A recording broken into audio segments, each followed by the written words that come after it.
नमस्कार.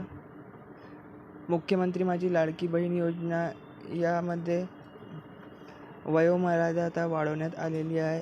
21 ते 60 होती, आता 21 ते 65 करण्यात आलेली आहे आणि याची तारीख जुलै या महिन्यापर्यंत होती. परंतु मोठ्या प्रमाणात गर्दी पाहून महाराष्ट्र राज्य सरकारने याची तारीख वाढवलेली आहे. तर आपण आता मुख्यमंत्री माझी लाडकी बहीण योजनेचा लाभ घेऊ शकता. तर आपण वेळेनुसार आपण माझी लाडकी बहीण योजना यामध्ये फॉर्म भरू शकता.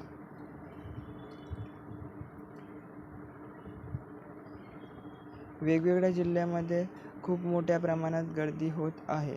तर याचा निर्देश घेऊन महाराष्ट्र राज्य सरकारने मुख्यमंत्री माझी लाडकी बहीण योजना यासाठी तारीख वाढवलेली आहे. तर आपण ऑगस्ट या महिन्यापर्यंत माझी लाडकी बहीण योजना यासाठी फॉर्म भरू शकतो. तर आता महत्त्वाची गोष्ट म्हणजे मुख्यमंत्री माझी लाडकी बहीण योजना यामध्ये वयोमर्यादा 21 ते 60 होती, आता ती वाढवण्यात आलेली आहे. 21 ते 65 वर्षापर्यंत सर्व महिला याचा लाभ घेऊ शकता.